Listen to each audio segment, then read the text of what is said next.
The final score: Preston North End 2, Wrexham 3. We're into the third round of the League Cup for the first time since 1981. Now there's a thing. And this was a terrific performance by Wrexham, with again Phil Parkinson making 11 changes from the side that played on Saturday. And, you know, all the speculations being about who will get moved out of the club. And a few players there, I think, made a case for staying on, or at least made a case for being considered part of the squad going forwards into this first half of the season. Preston made 8 changes, and, you know, I would argue there weren't players in their side who you'd be looking at and thinking, yeah, they're going to move them on possibly. So it was a great feat by the Wrexham side, who caused real issues for Preston throughout a lot of the game. The first half was rather like a microcosm of the Sheffield Wednesday game, really. Although Preston had more of the game, we looked decent in the early stages and the sides exchanged goals, but once we went behind, we really seemed, like in the second half of that Sheffield Wednesday match, to struggle, even though it was completely different personnel. We had exactly the same issues. We were penned in our penalty area and we weren't able to play our way out, and it looked alarmingly similar. But half-time, obviously, Phil Parkinson reminded the players of what they needed to be looking to do.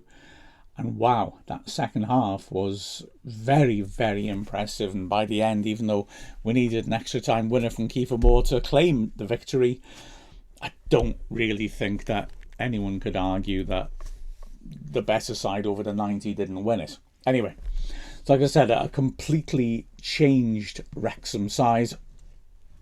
And Preston got an early opportunity, which was a precursor for what was to come a minute later when they took the lead. 6th minute, Barnett on the right-hand side, Carroll with a robust challenge on him, not given as a foul, I think correctly, and he works it inside to Dobbin.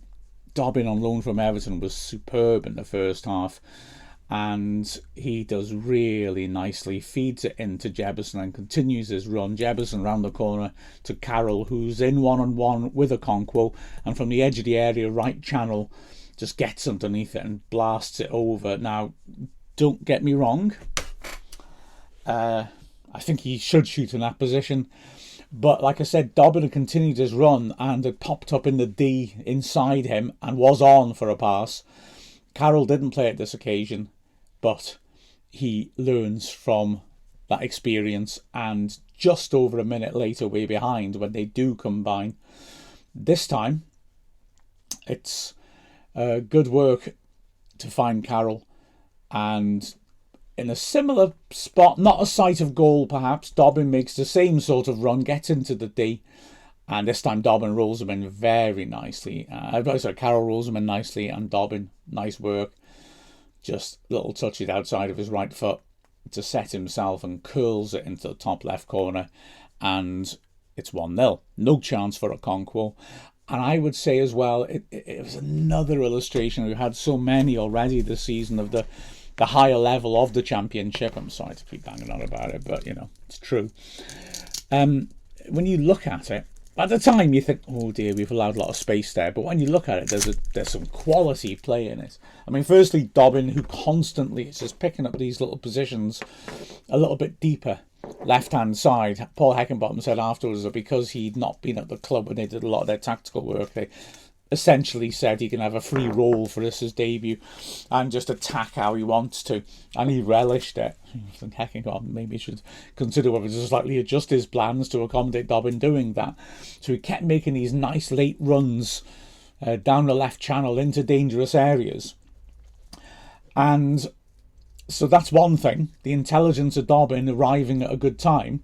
But also, when you look at it, and this is not a criticism of Owen O'Connell at all, but maybe the key factor that allows Dobbin that split second to set himself and hit it in the top corner is that O'Connell is looking to cover, because it's a 3-on-3 little overload in the middle of the pitch, and our defence loses a bit of shape, and O'Connell, just for a moment, has his back turned to Dobbin, The ball hasn't arrived with Dobbin yet, so I'm not criticising O'Connell, but just that fraction of a second he needs to turn and face Dobbin is that fraction of a second a player of Dobbin's quality needs to set himself and curl it in the top corner a little lower down, and O'Connell would have been able to get there and get the block in, I'm sure.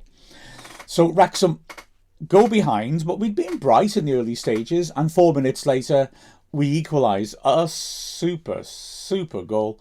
I mean, I've got to say, Doyle coming in for his debut, I looked at him and was deeply impressed by him. Having seen him in a Wrexham shirt, even though he was lacking minutes, he delivered, and his use of the ball in that move is great. Smith and Hardy up front making lots of good runs off the ball. Doyle hits Hardy with one, and then, gosh, it's all of Hardy's doing then. Left side of the box, on the touchline, he cuts back inside onto his right foot. He's, like I said, right on the line on the left side of the area, about 15 yards out, and he just curls an absolutely unsavable shot that fizzes into the top right corner. Just dips at the last moment perfectly. Nobody on earth's going to save that. And Wrexham are level. Absolutely superb. We push on for a bit more, but Preston again start to look threatening.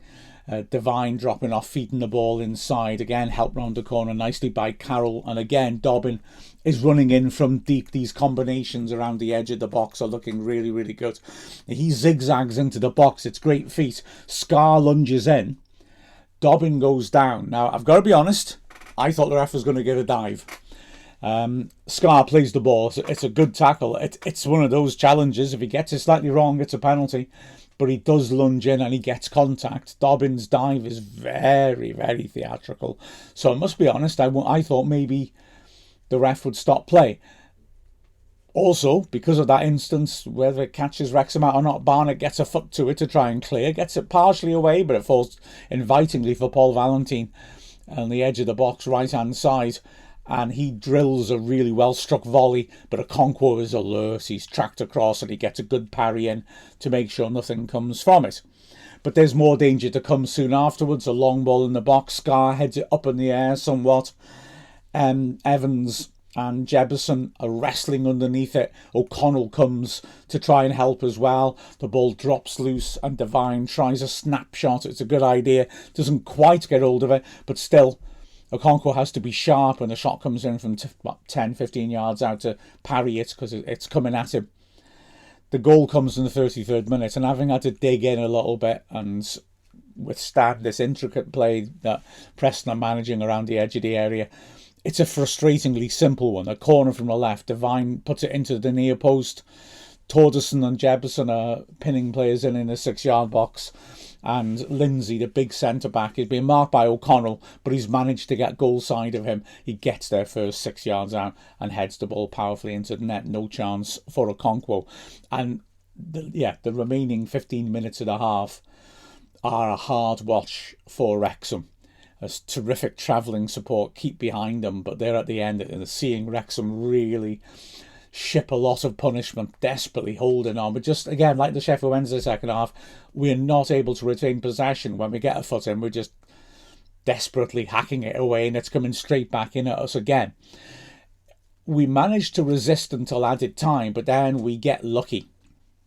Firstly, a free kick just to left of centre, just outside the box.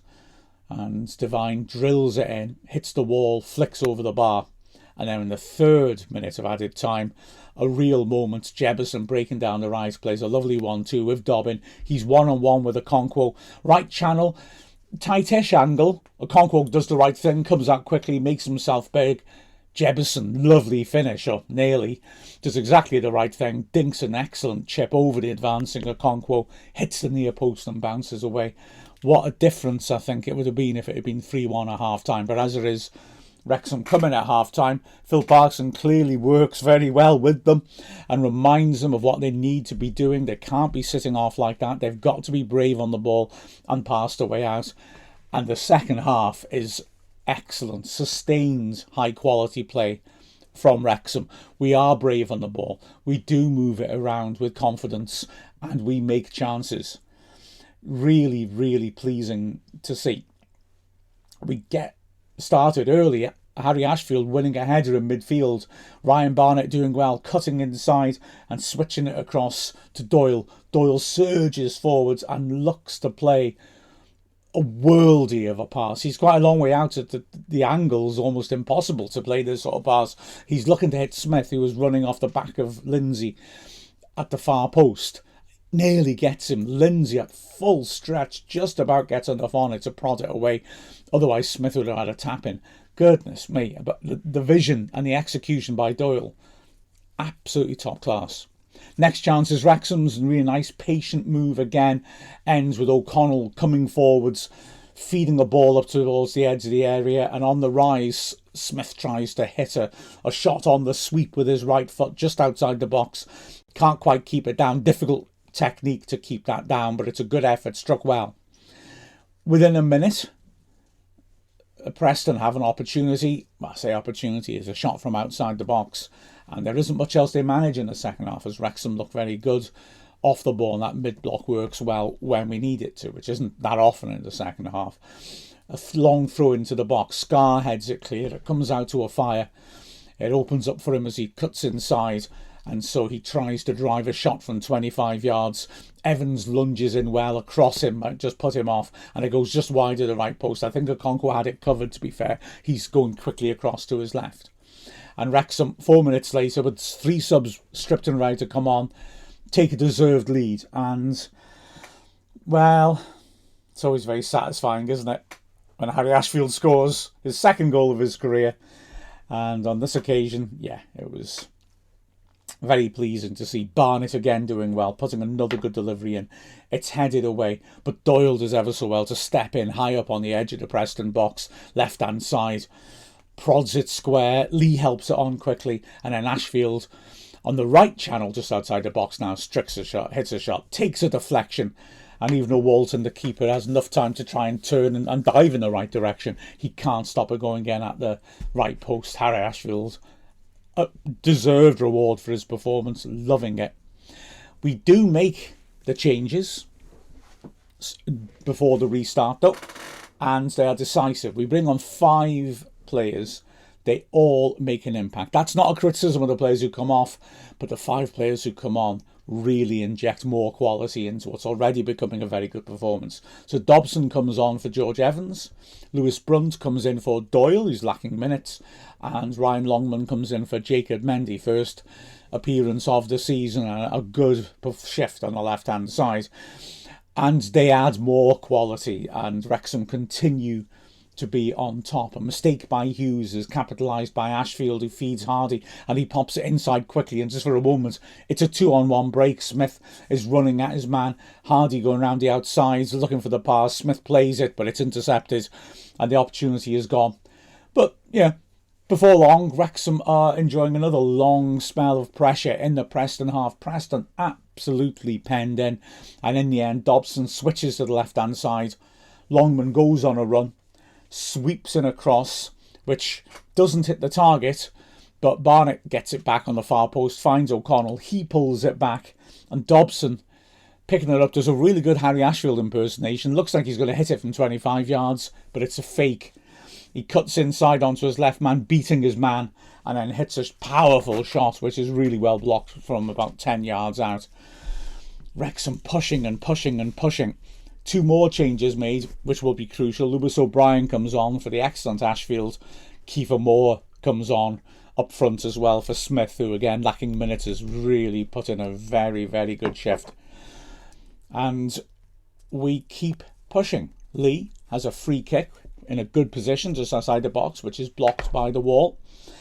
A weird thing happens for Preston, because they send on Osmajic, their top scorer, well, equal top scorer in the division, and obviously protecting him, didn't play him from the start, and he goes down with a rib injury, which looked a bit worrying. They, especially, there's interest in signing him. Whether this will have an impact on that, or an impact on their season, how long he's out, I don't know. The Heckingbottom doesn't seem to know, the Preston manager. It was an odd one. I had to go back quite a few times to rewatch to see exactly what happened. It is a rib injury, that's been confirmed. He comes barrelling across when Wrexham had the ball to try and put pressure on Barnett. He doesn't get there. Barnett gets rid of it, I mean, I've got to be honest, at the time, and looking at the replay, it looks like a foul by Osmaya John Barnett, who he arrives quite late and seems to catch him. Barnett certainly doesn't seem to catch him, and there's not any contact is, below the knee anyway. But as Majic carries on, I don't know whether he can't stop himself and runs into the advertising hoardings, although when the camera pans away and you last see him, it doesn't look like that's going to be a problem unless he slipped somehow. But when it comes back, he's getting to his feet. He tries to walk back along the line, and then the next minute he's there on his haunches and he goes off. So worrying for Preston. Good news for Wrexham. Preston took Dobbin off at half-time, and that certainly didn't help them. And then Osmaic as well. Although, to be fair, Wrexham have mastered their own destiny in the second half. It's their overall improvement in our performance, which is taking control of matters. 6 minutes before the end again, it's Lee getting involved after a nicely worked short corner. O'Brien and Dobson working a 1-2. O'Brien prodding her on. Lee with a powerful shot again. Lindsay, who was terrific at the back, gets in the block. Within moments, there's an opportunity then for Preston. Small on the left-hand side, slips but does well to keep the ball, pirouette and help it on. And Michael Smith, like Small, another sub for Preston. They've been bringing on players who are playing in the league as well, who of course we all know is constantly been touted as a target for Wrexham up front. He drives forwards really well, rips a great shot from 25 yards with his right foot, which is curling under the bar. Excellent tip over by Arthur Okonkwo. Just gets enough on it to knock it over the bar. Wrexham coming back again in the 5 minutes of added time and starting to cause problems once more. Longman helping the ball inside. Dobson punching out first time. A nice ball out to Lee on the left-hand side. He rips in a cross, which hits a fire, deflects and looks like it might loop into the net. Walton has to be quick to tip it over. Walton does not do so well, though, when the corner comes in. Lee delivers it. Again, as usual, it's Lindsay heading it clear. Dobson tries a speculative volley from 25 yards, gets hold of it well, but it's blocked, and it spins out to Barnett. Barnett hangs a big one to the far post. Moore is dominant in the air. There's a shock for you. But what happens? Hands Moore a goal on a plate. Michael Smith is marking him. There's two giants for you. And Smith, I mean, it's the sort of thing where Preston are shouting for a foul on the keeper. So often refs take the easy way out and give a foul, of course, when a goalkeeper drops the ball in the goal mouth. But if it's a foul, it's a penalty. Smith has let Moore get goal side of him and has grabbed him with both arms around the chest very effectively. Must be a strong guy, Smith, because Moore can't move and make the challenge. So Smith, if he's getting away with it, has done a good job. Walton has a clear path, it seems, to catch the cross, but he bumps into Smith as he's catching it and drops it. And there's Moore to tap it into an empty net. Like I said, the Preston defenders are shouting for a foul. Smith and Walton aren't. Walton looks distraught. He knows it's just a handling mistake by him. Wrexham have the lead. Those Wrexham fans are going crazy. Moore is there, stoking them up. Preston start hurling players forwards. They've sent Story to centre back up to play as another striker. Lots of height up there then with Smith. Torderson, who's a midfielder, is 6'2" or 3, and he's up there too, and Story. And they have one last moment. 4th minute of added time. Small does really well, breaking down the wing, stands the ball up to the far post. Brunt just goes up a little bit too soon, so Torderson is able to win the head at the far post, heads it against Brunt. It drops into the goal mouth about 8 yards out. Story, stepping back out from the 6-yard box, gets there first, looks to hit a shot on the pivot, but off balance he puts it over, and Wrexham are through. A fantastic win. Like I said, through to the 3rd round of the League Cup. That's a rarity. And what a stirring second half performance. We showed good signs in the first 20-25 minutes, but the way we turned that round after showing those bad habits we showed in the second half against Sheffield Wednesday was very encouraging, and quite frankly brings you a lot of hope that we can learn from what happened on Sheffield Wednesday and improve. Great debut for Doyle as well, and Wrexham go through. First win of the season. The final score of Preston North End 2, Wrexham 3. I'm Mark Griffiths from Wrexham AFC.